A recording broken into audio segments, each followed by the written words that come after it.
మీ అందరి కష్ట ఫలితంతో తెలంగాణ రాష్ట్రంలో పేదోడి ప్రభుత్వం ఇందిరమ్మ రాజ్యం గౌరవ ముఖ్యమంత్రి రేవంత్ రెడ్డి గారి చేతుల మీదుగా గడిచిన 2 సంవత్సరాల 5 నెలలు పూర్తి చేసుకొని 6వ నెలలో ఈనాడున్నాం. ఆనాటి 10 సంవత్సరాల పాలన, ఈనాటి 2 సంవత్సరాల 5 పాలన మీకు చాలా స్పష్టంగా కనిపిస్తుంది. ఈ 2 సంవత్సరాల 5 నెలలలో పేదవాడి కష్టాలు తెలిసిన ఈ ప్రభుత్వం, పేదవాడి కష్టాలు ప్రత్యక్షంగా చూసిన గౌరవ ముఖ్యమంత్రి రేవంత్ రెడ్డి గారు, పేదవాడికి ఏం చేస్తే మంచిగా ఉంటుంది, పేదవాడికి ఏమందిస్తే ఆనందంగా ఉంటుందని అన్ని విధాల పరి విధాల ఆలోచించి పేదవాడి ఆత్మ గౌరవానికి చిహ్నంగా ఇల్లు ఇవ్వాలి అని పట్టుపట్టి మొదటి విడత 4.5 లక్షల ఇళ్లు రాష్ట్ర వ్యాప్తంగా ప్రతి నియోజకవర్గానికి 3,500 ఇళ్లు తగ్గకుండా, ప్రతి నియోజకవర్గానికి 3,500 ఇళ్లు తగ్గకుండా, ఐటీడీఏ ప్రాంతంలో అదనంగా ప్రతి నియోజకవర్గానికి 1000 ఇళ్లు అదనంగా రాష్ట్రంలో ప్రతి నియోజకవర్గానికి ఇవ్వటం జరిగింది. పదే నేను ప్రతి నియోజకవర్గం 3,500 ఎందుకంటున్నానంటే, ఆనాటి 10 సంవత్సరాల పాలనలో మీరు చూశారు, గజ్వేలు, సిరిసిల్ల, అదే రకంగా ఇంకొక సిద్దిపేట, ఆ నియోజకవర్గాల్లోనే డబుల్ బెడ్రూమ్ ఇల్లు కనిపిస్తాయి. ఇక రాష్ట్రంలో ఈ ఆదిలాబాద్ నియోజకవర్గాలు కానీ, ఈ గిరిజన ప్రాంతాలు కానీ, ఈ పేదవాడు గూడాలు తండాల్లో ఉండే కష్టాలు కానీ ఆనాటి దొరలకి కనపడలే. దొరల పరిపాలనకి ప్రజాప్రభుత్వం రేవంత్ రెడ్డి గారి పరిపాలనకి తేడా ఇది. ఈరోజు ఏ గ్రామానికల్లా వెళ్ళండి, ఏ గూడానికల్లా వెళ్ళండి, ఏ తండాకన్నా వెళ్ళండి, ఏ డివిజను ఏ వార్డుకన్నా వెళ్ళండి, ఇది నాకు ఇందిరమ్మ ఇల్లు ఇచ్చాడు రేవంత్ అన్న అని వాళ్ళ కళ్ళలో ఆనందం. ఇప్పుడే కొటారిలో కులానికి చెందిన పీవీటీ గ్రూపుకి చెందిన వాళ్ళు సుమారు 26-27 ఇళ్ళు ఓపెనింగ్ చేసి వచ్చాం. రాష్ట్ర వ్యాప్తంగా సుమారు 1,20,000 ఇళ్ళు గ్రామీణ ప్రాంతంలో అర్హులైన పేదవాళ్ళందరికీ నీది ఏ కులమని అడగల, నీది ఏ మతమని అడగల, ఇల్లు ఇస్తే నాకు ఓటేస్తావా అని కాంగ్రెస్ కార్యకర్త ఎవరు అడగల. నువ్వు నిరుపేదవైతే చాలు, నీ నిరుపేద ఆత్మ గౌరవానికి చిహ్నంగా ఆనాటి 10 సంవత్సరాలలో ఆ ప్రభుత్వం విస్మరించింది. ఈ పేదోడి ప్రభుత్వం వచ్చిన తర్వాత ప్రతి పేదవాడికి ఇవ్వాలని, నీది కులం మతం చివరికి ఏ పార్టీ అని అడగకుండా ఈ ప్రభుత్వంలో ఈనాడు మీ అందరికీ ఇల్లు ఇస్తున్న సంగతి మీకు తెలుసు. ఏదో ఒక్కసారి ఇచ్చాం అయిపోయింది అని చేతులు దులుపుకోవటంలా, రెండోసారి ఇదే వేదిక మీద నుంచి గౌరవ ముఖ్యమంత్రి గారు కూడా చెప్తారు, 2.5 లక్షల ఇళ్ళు 2వ విడత ఇస్తున్నాం, 3వ విడత ఇస్తాం, 4వ విడత ఇస్తాం. అర్హులైన ప్రతి పేదవాడి ఆత్మ గౌరవానికి చిహ్నంగా రేవంత్ అన్న రాష్ట్రంలో ఉన్న అర్హులైన ప్రతి పేదవాడికి ఇల్లు ఇచ్చి తీరుతాం. ఈ మధ్య మీరు సోషల్ మీడియాలో చూస్తున్నారు, ఎక్కడ మీరు ఇల్లు ఇచ్చారని అడిగారు. నేను ఒకటే ప్రెస్ మీట్ లో వారిని అడిగాను, హైదరాబాద్ లో 10 సంవత్సరాల్లో మీరు కట్టిన ఇళ్ల కంటే ఎక్కువ కడితేనే రాబోయే అసెంబ్లీ ఎన్నికల్లో నేను పోటీ చేస్తా, తక్కువ కడితే నేను పోటీ చేయను. అదే రకంగా డ్రామాలరావు గారు, మీరు ఎక్కువ కడితే మేము ఎక్కువ కడితే నువ్వు పోటీ చేయకుండా ఉండటానికి సిద్ధమా అని నేను ప్రశ్నిస్తే ఆ ప్రశ్నకు సమాధానం లేకుండా సొల్లు పురాణాలు సొల్లు కథలు చెప్తున్నారు తప్ప పేదవాడి గౌరవం, పేదవాడి ఆత్మ గౌరవానికి చిహ్నంగా ఉండే ఇల్లు ఇవ్వాలనే జ్ఞానం వారు మర్చిపోతే మీ దీవెనలతో ఉన్న ఈ ప్రభుత్వం ఈనాడిస్తుంది. ఇప్పుడే కారులో వచ్చేటప్పుడు గౌరవ ముఖ్యమంత్రి గారు ఆదేశించారు, వచ్చే ఈ తడవ ఇచ్చే ఇళ్లలో గూడాలకి తండాలకి కావాలంటే అదనంగా ఇంకా ఒక 20-30 వేలు ఇళ్ళైనా అదనంగా ఇయ్యాల్సిన ఆ గూడాలు తండాల్లో వాళ్ళ ఆనందం వాళ్ళ ముఖంలో చూడాలన్నా అని ఆదేశించడం జరిగింది. నిజంగా నా అదృష్టం, ఈ శాఖ మంత్రిగా గౌరవ ముఖ్యమంత్రి రేవంత్ రెడ్డి గారి కేబినెట్ లో నేను ఉండి హౌసింగ్ శాఖను చేయటం నా అదృష్టం. అది పూర్వజన్మ సుకృతం. ఏదైతే ఏఐసిసి నాకు ఈ బాధ్యతలు ఇచ్చి గౌరవ ముఖ్యమంత్రి రేవంత్ రెడ్డి గారి సారథ్యంలో ఈనాడు పేదవాడి కల నెరవేర్చే అవకాశాన్ని నాకు రేవంత్ అన్న ఇచ్చినందుకు మనస్ఫూర్తిగా మీ అందరి సాక్షిగా వారికి మనస్ఫూర్తిగా కృతజ్ఞతలు తెలియజేస్తున్నాను. ఎందుకంటే అనేక గ్రామాలు చూస్తున్నాను.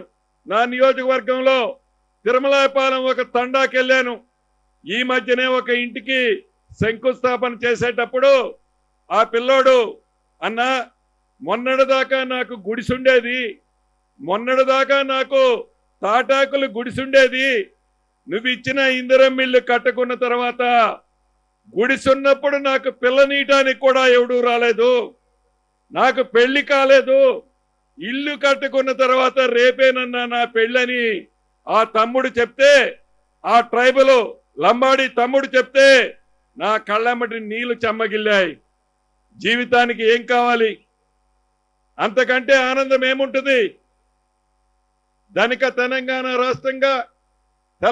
రాష్ట్రం ఏర్పడిన తర్వాత ఆనాటి పెద్దలకి ధనిక తెలంగాణ రాష్ట్రంలో పేదోడి కళ నెరవేర్చాలని జ్ఞానం లేకపోతే కాళేశ్వరం కడితే 1,00,000 కోట్లు వస్తాయి, నాకు 1,00,000 కోట్ల కమిషన్ వస్తుందని కాళేశ్వరం కట్టడానికి మ్యాపులు వేసుకున్నారు తప్ప పేదవాడికి ఇల్లు కడితే నాకేం కమిషన్ వస్తుందని స్వార్థంతో పేదవాడి ఇల్లు కట్టాలనే ఆలోచన విస్మరిస్తే పేదోళ్ల నుంచి గ్రామీణ ప్రాంతం నుంచి వచ్చిన ఈ ముఖ్యమంత్రి గారు మీ గుండెల్లో ఉన్న రేవంత్ రెడ్డి గారి ఆలోచనలతో సహచర కేబినెట్ మంత్రుల సహకారంతో ఇప్పుడు సుమారు 1,20,000 ఇళ్లు పైచిలకు గృహప్రవేశాలు చేసుకున్నాం.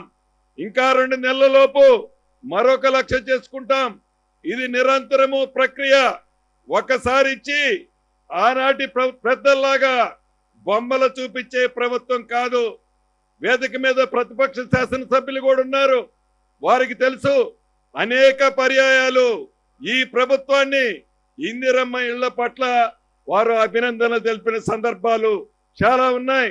ఈ వేదిక ద్వారా వారిని కూడా ప్రత్యేకంగా ఈ ప్రభుత్వ పక్షాన అభినందిస్తున్నాను.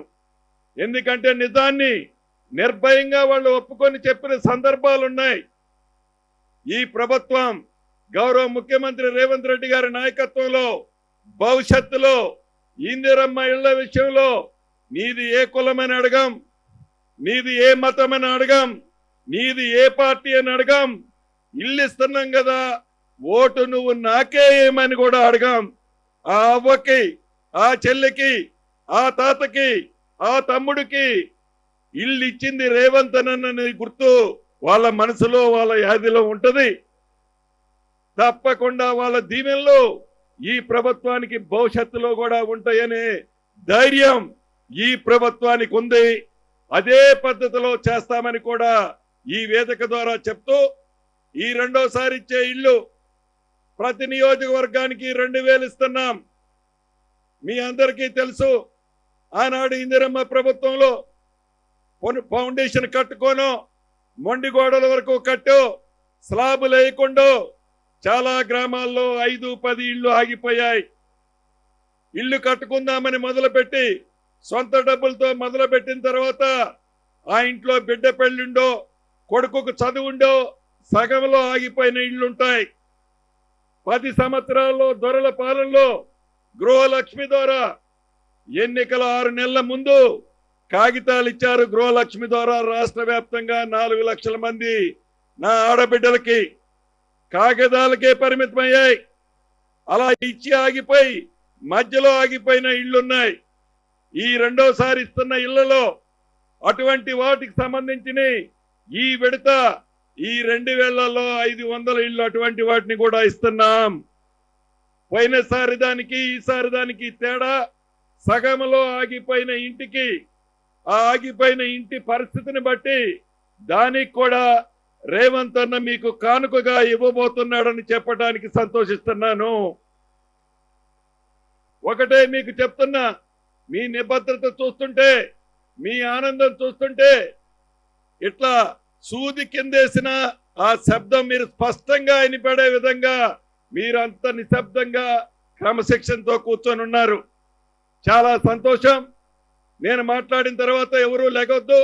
గౌరవ ముఖ్యమంత్రి గారు వారి మనసులో ఉంది ఈ గిరిజన ప్రాంతమైన ఈ ప్రాంతంలో ఇంత పొద్దుపోయిన తర్వాత కూడా మీతో చర్చించాలని కూర్చున్నందుకు మీరంతా కూడా ముఖ్యమంత్రి గారి ప్రసంగం పూర్తయ్యేంత వరకు కూడా ఇదే పద్ధతిలో ఉంటారని మనస్ఫూర్తిగా చెప్తూ చివరగా మీకు చెప్పదలుచుకున్నది ఒకటి, ఇది ప్రజా ప్రభుత్వం. ఇందిరమ్మ ప్రభుత్వం అంటే మీకు తెలియంది కాదు. పేదవాడి కష్టాలు తెలిసిన ప్రభుత్వం, పేదవాడికి అండదండలుగా ఉండే ప్రభుత్వం, పేదవాడికి భద్రత భరోసా కల్పించే ప్రభుత్వం.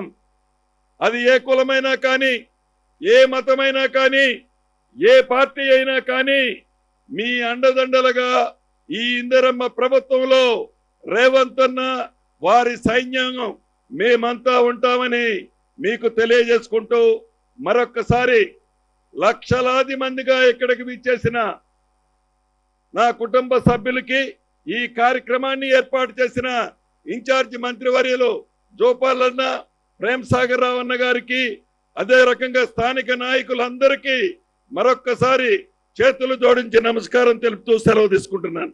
Thank you.